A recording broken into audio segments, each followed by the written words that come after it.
Start the engines!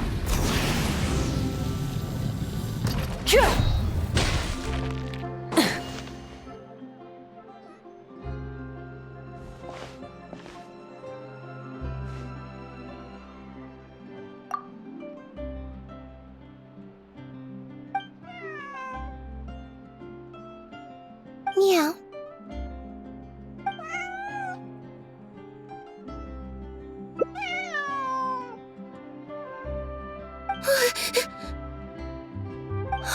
It's you. 1 second. Now activating chat mode. You made me jump there. I thought they'd finally caught me. Objectively speaking, the trouble was entirely of my own making. Half an hour ago, I was at Hotel de Boer for a drinks reception. It was to celebrate the successful opening of a show, but it was draining my energy. So, I waited for the right moment, then snuck away so I could switch to standby mode. Probably because I'm playing the lead role in the show?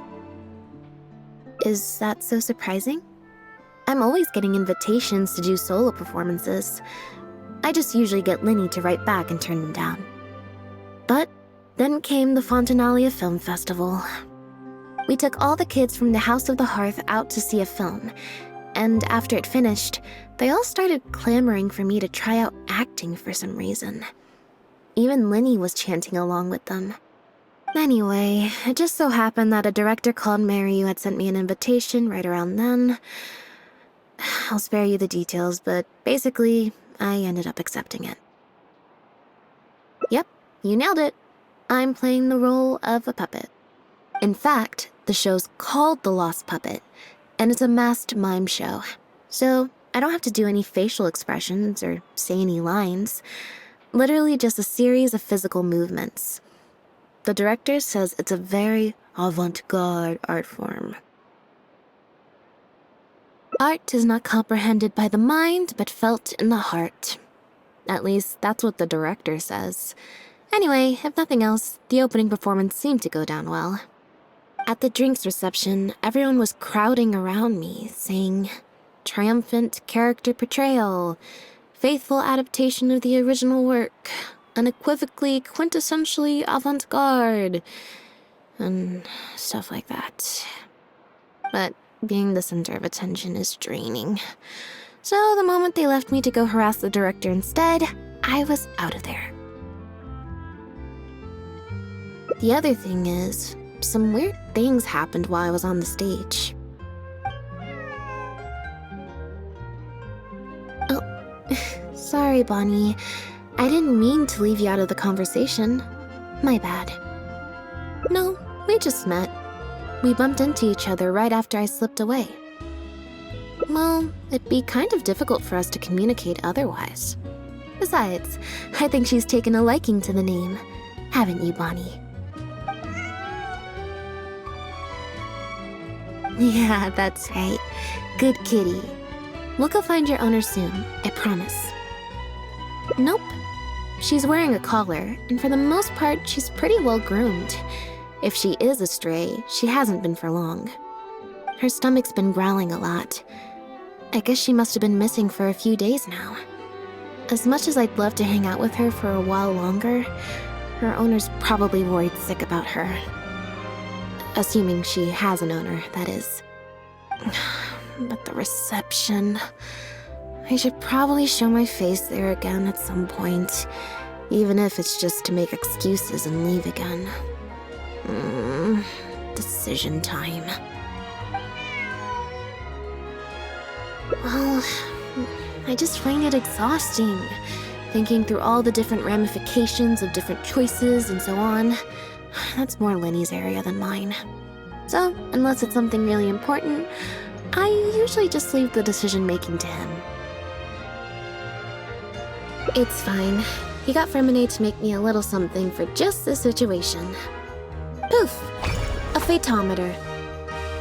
It looks pretty over the top, I know, but it's essentially just a box of cards. He kept the design simple, so it'd be harder to break. The way it works is, I pick a card at random, then look at the number on the card. Well, For example, if the number on the card is 5 or higher, I help Bonnie find her owner. If it's less than 5, I go back to the reception. I just have to believe in the bond between me and my cards, and my fate will reveal itself to me in numerical form. At least, that's what Linny said. Anyway, I guess I'll give you a demonstration.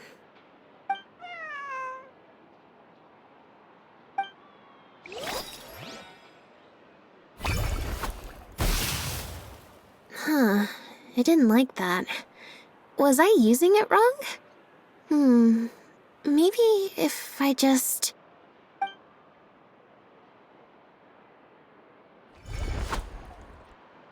Clearly, there's some design flaws to iron out. I'll have to let Fremine know.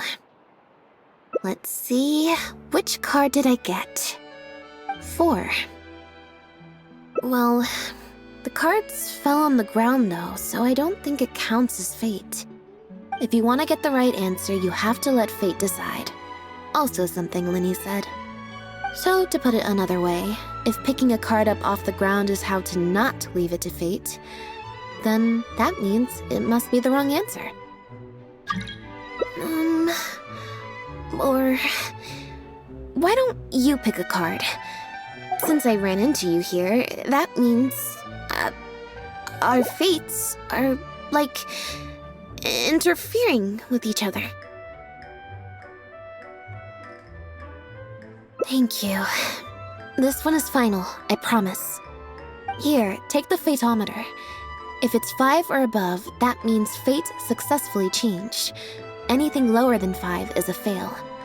Also, if you have your own thoughts about what I should do, feel free to share it. Now that I've got a good problem solver here to help, I don't need to run every little thing by fate.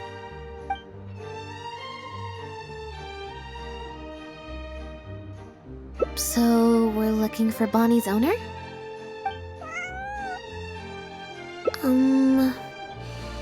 I think I'll go to the Steambird and see about putting an ad in the paper. You wanna come along? I think Bonnie wants you to come with.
Every stupendous day starts with a Steambird.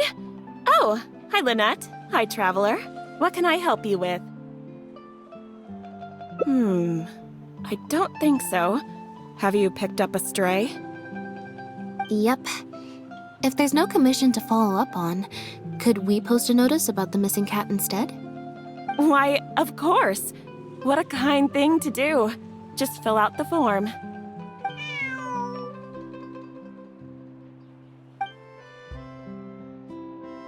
Well, we've registered you as missing. You can stay at my place until your owner finds you. Also, I just wanted to say thanks for keeping us company for so long. Well, I should probably head back to the drinks reception. Hopefully most of the people have left by now. If you've got some time, you should stop by my place tomorrow to see Bonnie. There's a nice cup of tea in it for you. Alright, see you then.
I believe this cat belongs to me.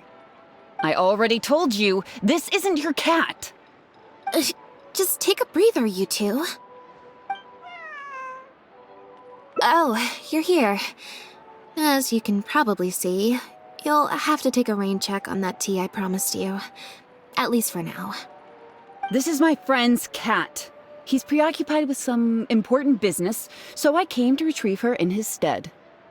No, it's far more likely this cat escaped from the Humane Society. Bonnie? That's the name I've given her in the meantime.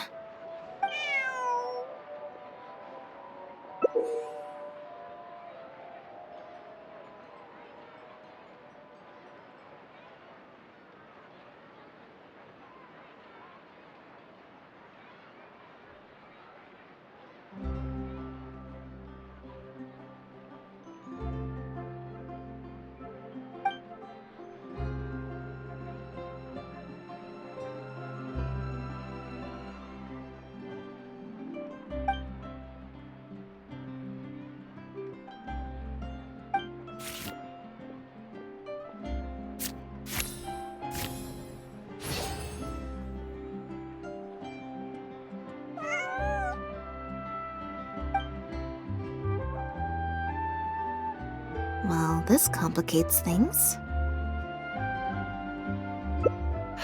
I told you before. This is my friend's cat. It's normal for her not to trust me. Listen, I'm the director of the Humane Society, okay? We've got so many strays, dogs, cats, you name it. I'm not even the one feeding them most of the time. You can hardly expect the cat to recognize me. She just looked somewhat familiar, so I came to check, just in case. If she turns out to be one of ours, I'll take her back. Simple as that. Even if that's not the case, the Humane Society could still take her in, if no one else comes to claim her, that is. We're an organization that specializes in rescuing and sheltering stray animals. We've been in business for several decades now. I'm Bernard, the current director. The Humane Society. Huh. The name sounds familiar. I remember hearing good things. You're the one in the Quartier Lyonnais? Yes, that's the one. Anyway, if it's not too much trouble, could I possibly take a closer look at the cat? If it turns out I really am mistaken, I suppose that means the cat belongs to this lady here. She would be the only remaining option after all. It belongs to my friend. Go on, Bonnie.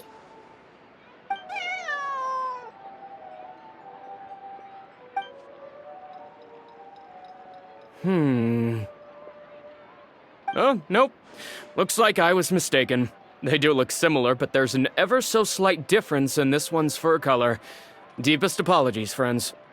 Well, I suppose this means I still have a missing cat to search for. Apologies again for the confusion.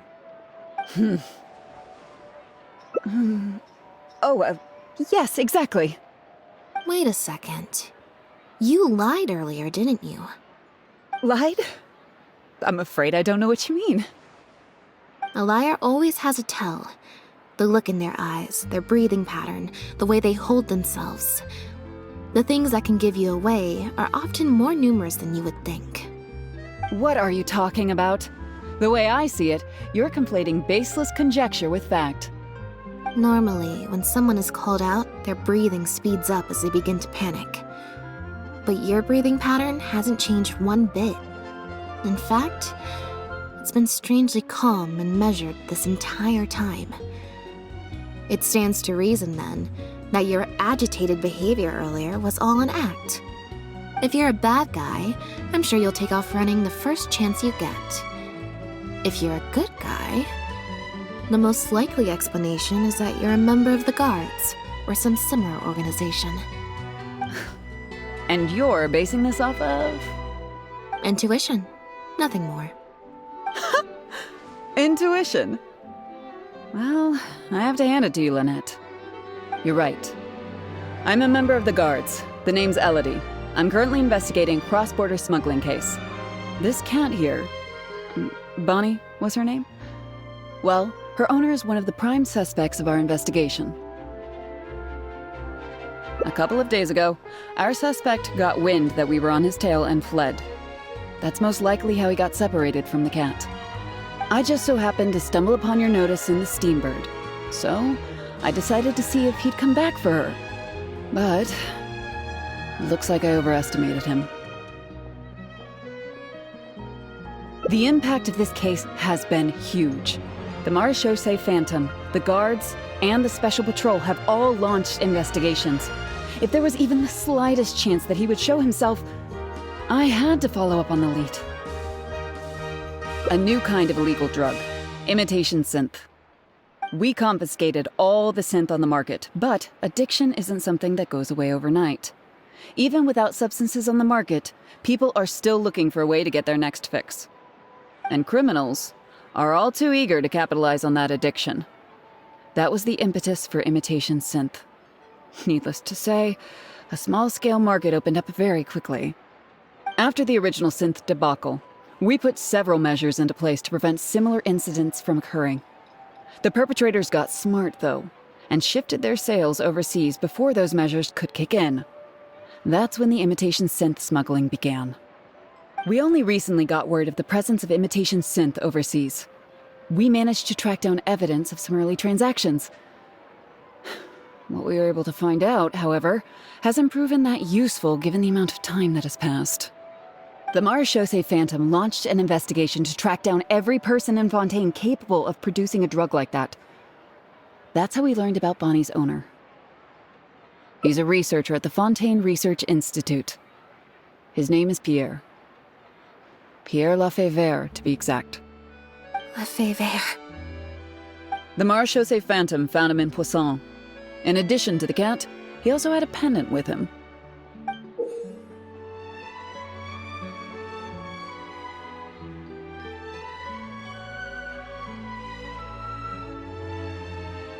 At first, there wasn't much cause for suspicion. A search of his house didn't reveal much to go off of either. The Marechaussee Phantom very nearly left it at that. It was only later that we realized the coat of arms on his pendant belonged to none other than the Lafayette family, one of the most infamous aristocratic families in Fontaine. Obviously, this discovery prompted a further investigation into Pierre. At that point, however, we discovered that he'd already fled. Now the guards and the special patrol are all searching for him.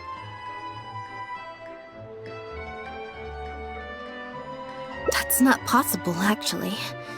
The Lefebvre family has been gone for a long time. Exactly. Many years ago, several important members of the family, including the patriarch, were murdered by an assassin of unknown origin. From that point on, family's power and influence took quite the hit. The family is engaged in all manner of crimes. As you can imagine, there's no shortage of people waiting in the wings to take their revenge. And with the family severely weakened, they were able to do just that. Most of the remaining family members succumbed to sickness or hunger. The ones that survived are currently living out their days under a new identity. Pierre is one of those very survivors. He's been hiding away in the Fontaine Research Institute all these years. His true identity unbeknownst to all. Until now, that is. Well, my fellow guards have told me all about how smart and courageous you both are. And I know you possess a strong sense of justice. There could be a chance that Pierre, or one of his accomplices, might attempt to get close to Bonnie. Now that you've been briefed on the situation, I was hoping you'd help us keep a lookout. If I take Bonnie back to the guards with me, there's no way Pierre will try and come for her. Not even the most daring of criminals would attempt something like that.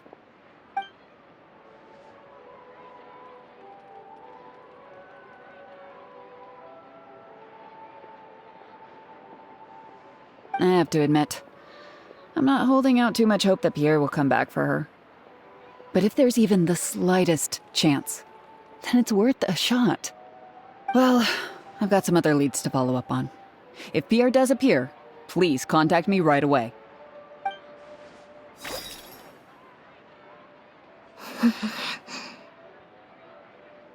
It's nothing.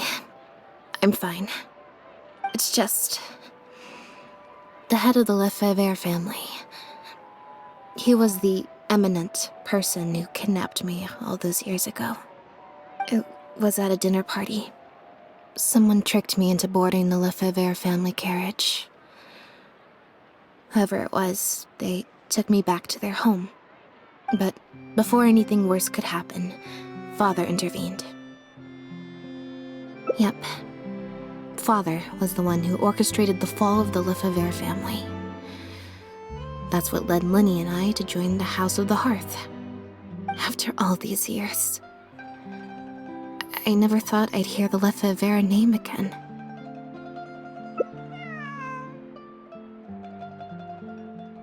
Don't worry about me. I wasn't feeling sorry for myself. I was just thinking about Linny. He's been acting strange recently. He avoids me for days on end, consumes himself with some secret investigation, and then out of the blue pushes me to do that acting job. Thinking about it now, it's almost like the one I drew from that deck of cards was part of his plan all along. He must have asked Ferminet to help him out. In any case, I know he's hiding something from me. He's really pulled out all the stops this time. It's very possible. I'm sure he tried to send me away because he was afraid it would bring up some painful memories for me. It wasn't necessary, though. Even after all these years, he's still as overprotective as ever. You'll have to help me teach him a lesson if we run into him along the way. Yep. I want to head to the Fontaine Research Institute to learn more information about Pierre. Just let me activate search mode and then we'll head out. Who knows? Maybe we'll run into Linny along the way. A little bit of both, perhaps. For the most part, though, I just have the sense that something's not right. Something isn't adding up about Pierre's story. I'm just not sure what.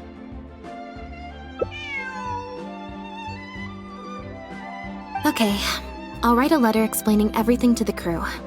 Once that's done, we can head out.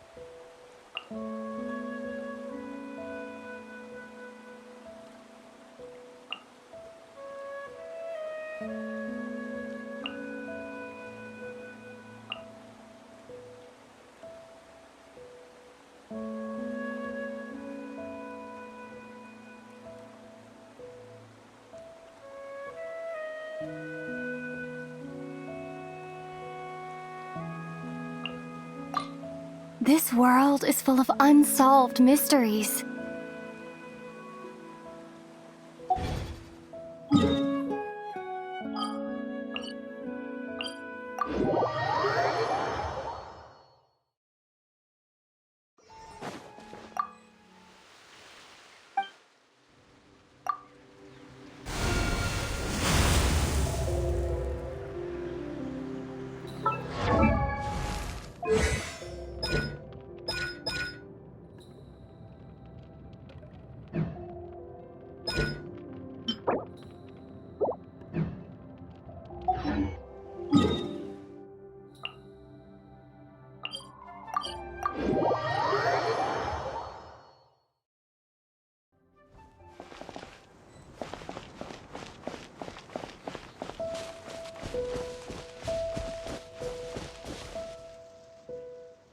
Lynnette, you're, not at rehearsal?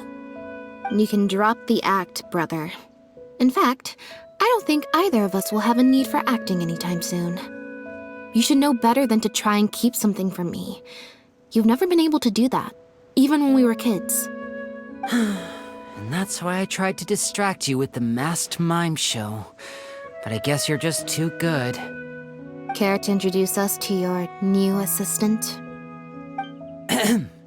This is Officer Shovras, captain of the Special Security and Surveillance Patrol. You may have met her already. Nice to see you. I should clarify something. Mr. Linney's here at my invitation, not the other way around. To borrow your expression, Miss Lynnette, I suppose that would make him my assistant more than anything. We've brought on Mr. Linney as a consultant in the past. He was instrumental in helping us crack a case involving a perpetrator who used magic tricks to commit crimes. I was hoping he'd be able to provide some valuable insight this time around as well. So you've heard everything then? That's exactly why we're here. There's always been questions surrounding the fall of the Lefebvre family. Some people even believe the House of the Hearth was involved. Whoever was behind it all was extremely cautious. They didn't leave a shred of evidence.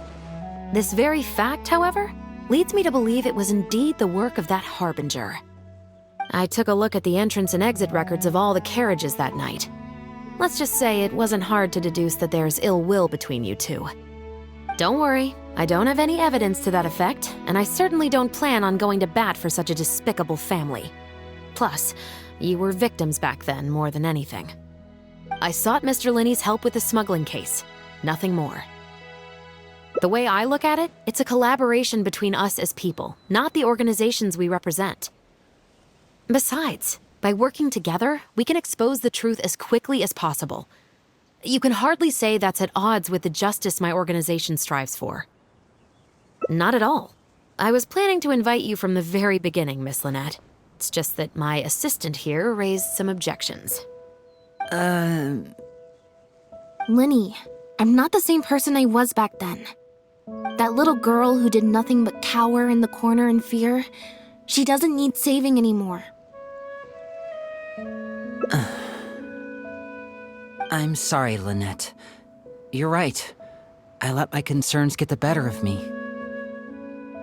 Oh, and the next time you want to distract me, you should try a different approach.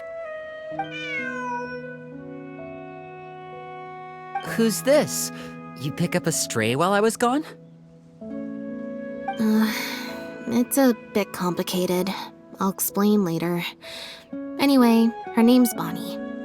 Well, if there are no objections, then I suppose the only thing left to say is, Lynnette, Traveler, welcome to the team. It appears the Lefebvre family was very particular in their use of insignias and emblems. The family would use different emblems to mark differences in status, blood relation, and the like. In fact, the insignia that was discovered on the pendant was used to represent an illegitimate child. It's highly likely. That very status might have been what allowed him to emerge from the fall of his family relatively unscathed. It would also explain why he was able to assume a new identity as a researcher with relative ease. We discovered something interesting, though. After talking to some of his co-workers, it appears he pretty much works at the Institute in name only. He's practically been cast out. Apparently, Pierre was once addicted to synth. He tried to use the resources at the Institute to create a substance with a similar effect. He claimed it was just for research purposes, but the Institute revoked his access to the relevant materials regardless. He was placed on disciplinary leave, pending a thorough investigation of his actions. But it seems the Institute ran into some trouble along the way. Could have been a lack of personnel or a timing issue. In any case, they had to table their formal investigation into Pierre.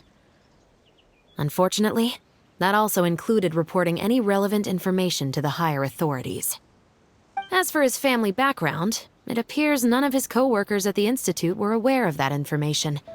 All they could tell us was that he was quite the recluse. Other than the pendant, we didn't find anything else of note at his residence in Poisson. Based on the samples of imitation synth we've been able to analyze, it appears the substance leaves behind strong traces wherever it's produced or stored. Those traces might not be obvious to the casual observer, but they're not something our guard poodles would miss. Pierre's home, though, came up completely clean. We didn't find any records indicating possible involvement in overseas transactions either. So, the Marechaussee Phantom didn't view him as a major suspect at first. Maybe he had a separate, dedicated area where he made the imitation synth. Well, his neighbors did say he was often gone for long stretches of time. You would think with him out and about so much, people would have spotted him around Poisson, but residents said they barely ever saw him in town. If his reclusive nature was just a matter of keeping a low profile, I guess it would make sense for him to have a secret base to carry out his business. After he disappeared, the guards conducted a thorough search of Poisson, but they didn't come across any suspicious locations. Poisson. You know Hotel de Boer, where I first found Bonnie? To get there from Poisson, you have to cross a stretch of ocean. It's not somewhere a cat could just wander off on its own. A cat? You mean...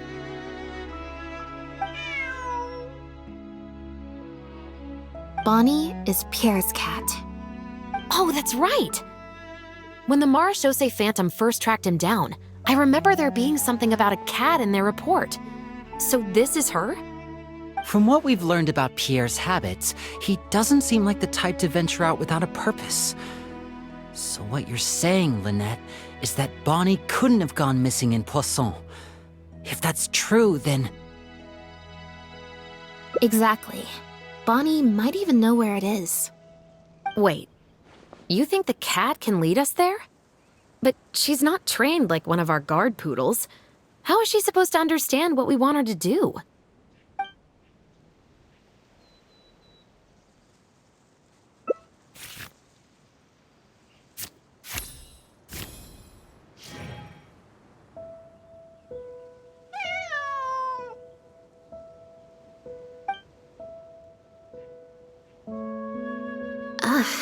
Guess she's a little skittish around strangers. Meow.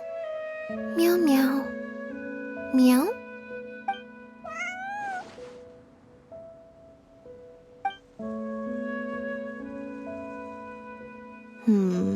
Near the coast, the beach, and beneath the cliffs. The place we're looking for is most likely north of the Court of Fontaine.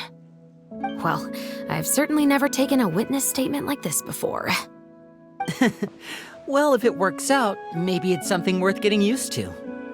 Cats and humans are actually pretty alike. When it comes to communication, most of what we want to convey can be accomplished through body language alone. But humans tend to rely too much on speech to ever take advantage of that fact. Of course, body language has its limitations.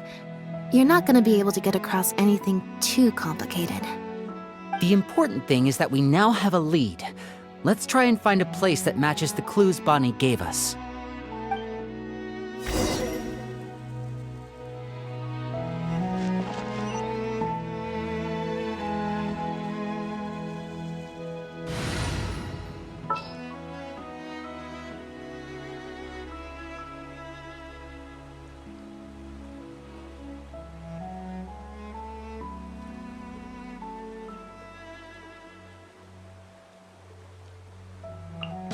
A little extra training never hurts.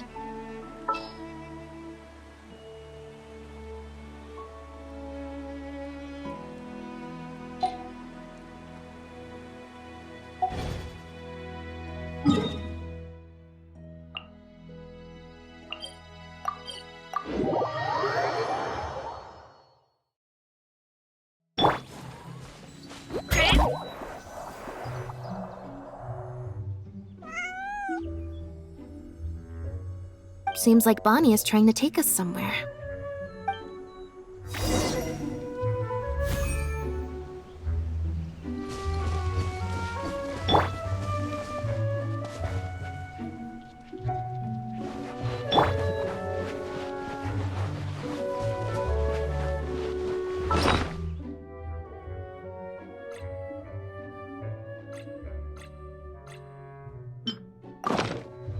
Gardemex ahead. Look out! Down! Ah!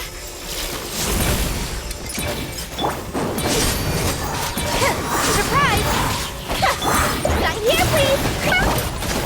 Hey, watch the packages! Drop your weapons!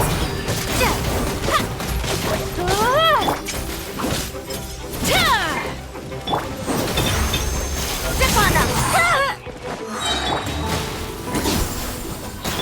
Cue the spotlight! Over here!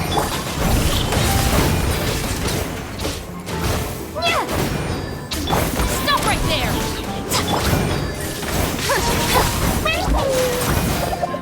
Gotta watch the packages! Justice will prevail! Surprise!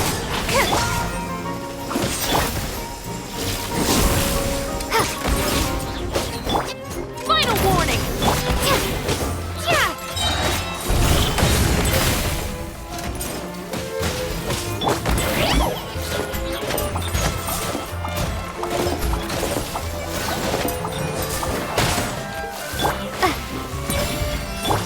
Step on up!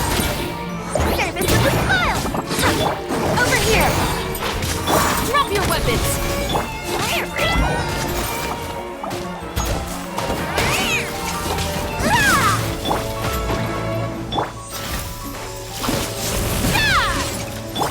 Step on up!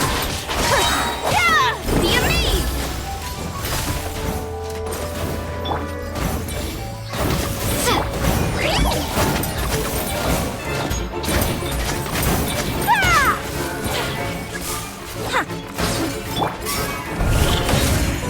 Final warning! This can't be...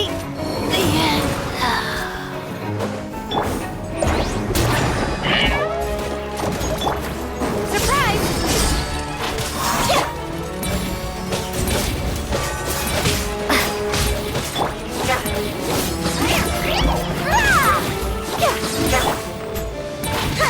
Step on up!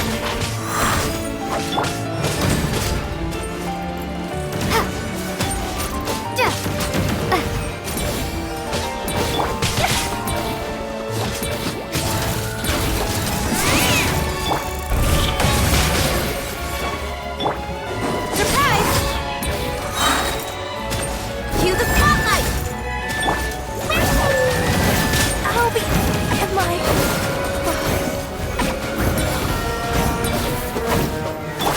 Step on up! Yeah! Over here!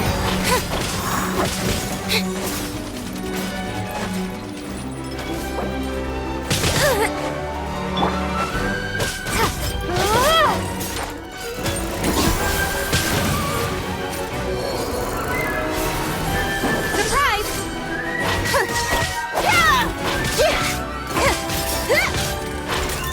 Over here! Didn't quite toss you.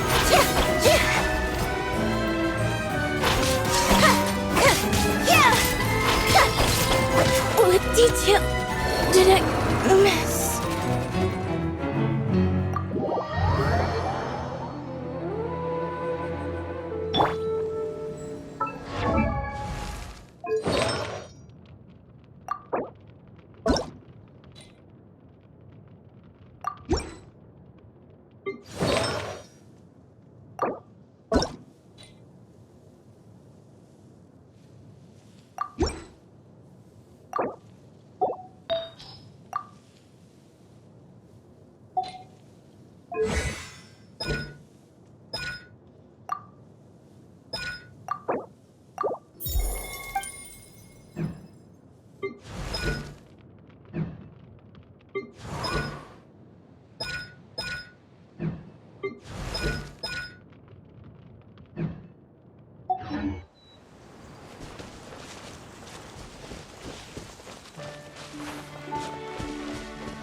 Wow, Lynnette, you found this place so easily.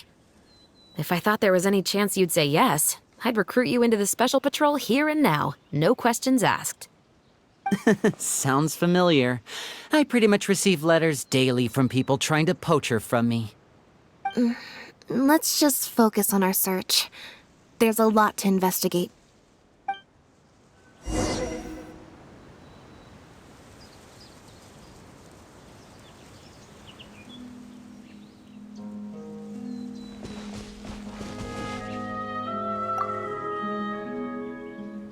Aha! Just as we thought. This is where the imitation synth was being made. Looks like he's got more than just imitation synths stashed around here. In addition to the raw materials needed to synthesize the substance itself, there's a large quantity of cleaning agents and a few drugs I haven't been able to identify. These cleaning agents are likely used to dispel traces of the substance, like its smell. The Special Patrol did some digging into imitation synth. Our records indicate that it's very difficult for ordinary people to detect traces left behind by the stuff. I'm sure that was the case for Pierre as well. It must have taken a considerable amount of time and skill to ensure all those traces get washed away. But what are these other drugs for?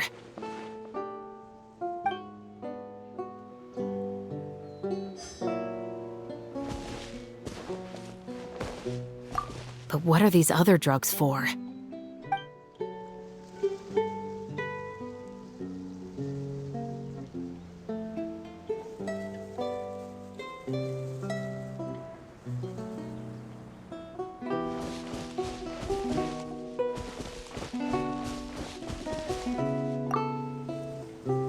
The material these bags are made of, it's quite rare. It's the very same, actually. Romaritime flower fiber. But there's something special about the composition of these bags. I took a closer look, and it appears they're not only waterproof, but also corrosion and leak resistant. Even the strings look specially designed to keep the bags closed nice and tight. I came across some bags made of the same material just now, but they were much smaller and thinner. From the look of them, they seemed far less durable as well. Very similar, actually. Normally, it would be easy for a guard poodle to sniff out the imitation synth, but if it was sealed away in a bag like that, it might be possible to elude detection for some time. But what could these big bags be for then?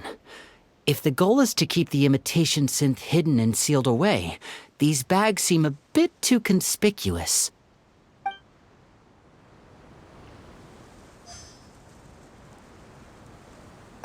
But what could these big bags be for then? If the goal is to keep the imitation synth hidden and sealed away, these bags seem a bit too conspicuous.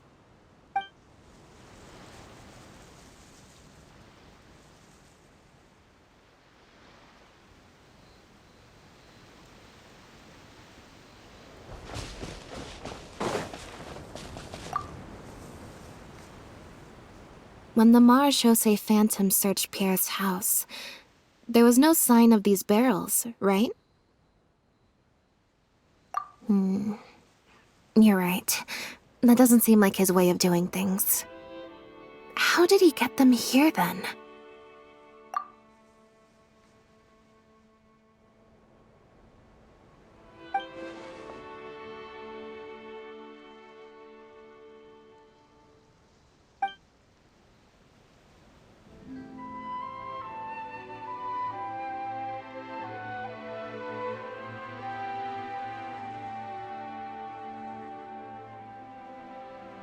Only the lower halves of the barrels appear to have been submerged in water.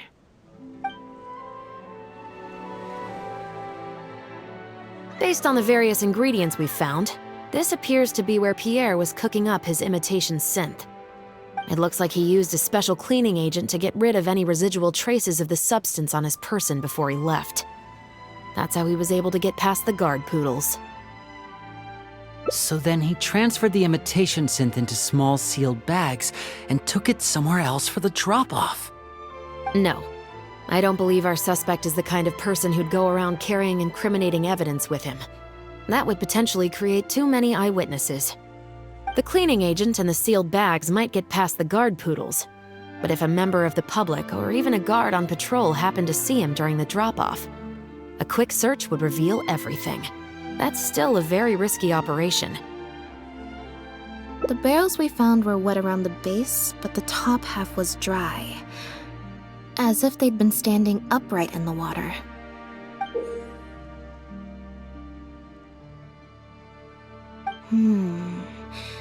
If you put a barrel in the water, it will normally float on its side. Unless it's heavily loaded, in which case it'll sink.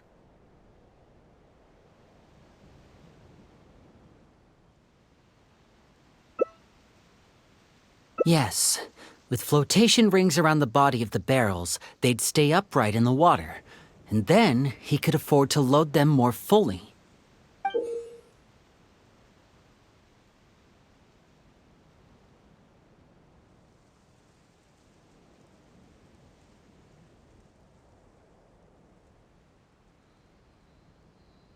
You think he used floating barrels? I suppose if he acted at night, when there are very few other boats around and visibility is low, it's a valid theory. We can't rule it out. But then, wouldn't the barrels be carried off by the waves or the currents? How would the person doing the pickup know where to look?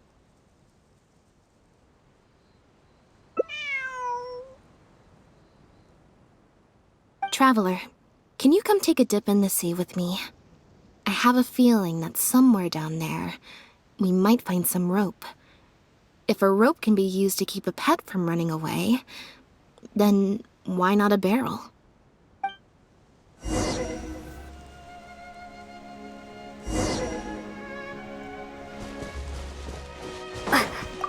It's rare to see Lynnette in serious mode.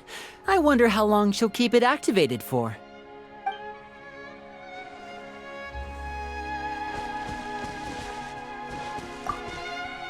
I can't believe how much progress we're making with this investigation.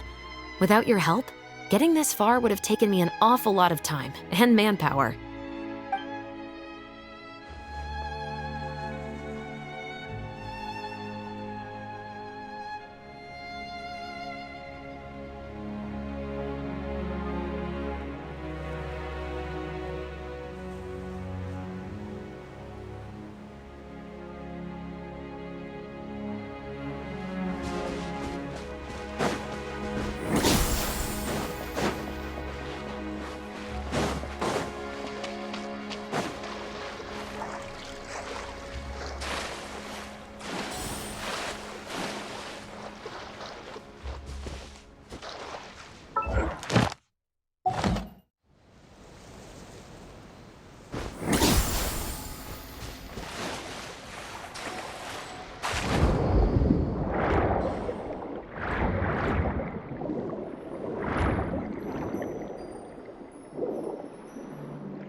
The wreckage of a small boat?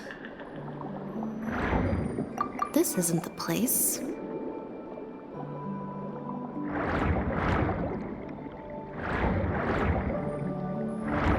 This isn't the place.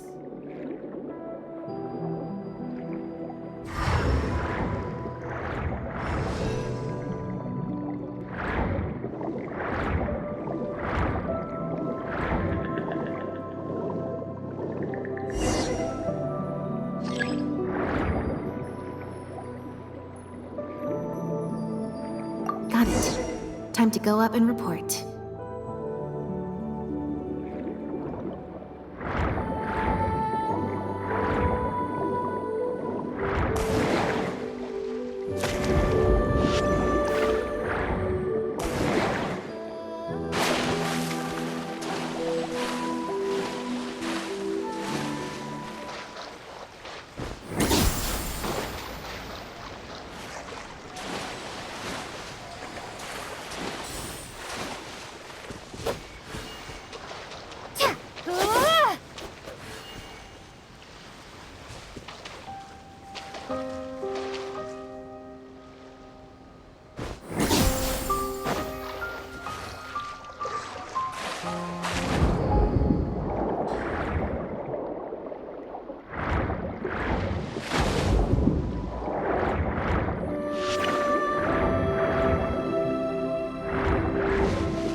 As expected, we found a few pieces of rope and some anchoring stones underwater.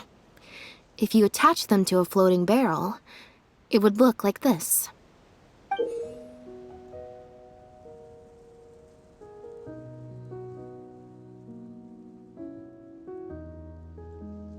With this anchoring system, it would be possible to use floating barrels for the drop-off. You would just need to drop them in the water at the agreed-upon location. We also came across the wreckage of a small boat. It must have been left out on the water and capsized due to the force of the wind and waves. Its small size, however, would have made it perfect for staying undetected. Let's talk this through. Based on the evidence we've collected, it seems like Pierre would row a small boat out to the agreed-upon transfer point, drop off the barrels, leave, and then row back and retrieve them after the transfer was complete.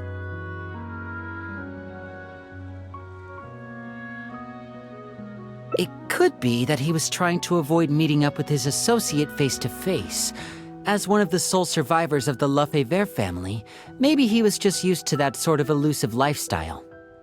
It seems like Pierre deliberately chose the floating barrel method so that the goods could be dropped off and picked up at separate times. That way, the two parties wouldn't have to meet each other. Well, if that's the case, they must not have a very close working relationship. Let's not jump to any conclusions just yet. Assumptions can be detrimental to solving a case. It's possible they were just trying to keep a low profile. Two boats sailing to the same location at once could be too conspicuous. The most important thing is that we can now confirm Pierre wasn't acting alone. The floating barrel drop-off system is proof enough of that.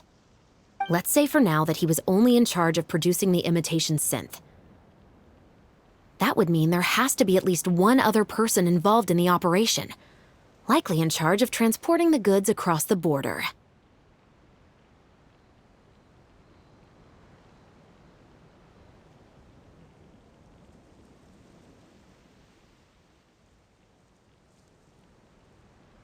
Since we've determined that the goods were transported by boat, maybe we can track down some travel logs or something.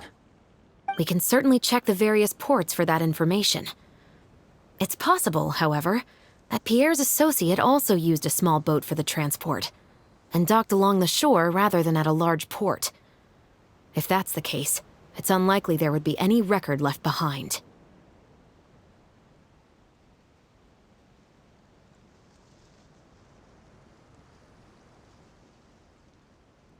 Absolutely. Before Pierre disappeared, we made sure to investigate all sorts of outward-bound vessels. We also had port authorities keep a lookout for anything suspicious. Unfortunately, we were never able to find out how they managed to get the imitation synth across the border. You're right. Whatever vessel was used for the pickup, the person responsible for smuggling the substance out of Fontaine would have had to use a larger vessel for the actual transport.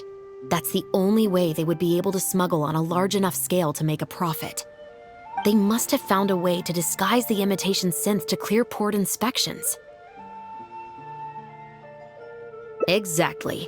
We can't let any opportunities slip through the cracks. Although, given the amount of ports that could be involved, we should probably split up. I'll run home and ask some of my brothers and sisters to try and dig up some information. I should also head back and update my platoon on our progress. I'll grab some reinforcements while I'm at it. Lynnette, Traveler, why don't you head to Lumideus Harbor and see what you can find out? All right. Come on, Bonnie. You too.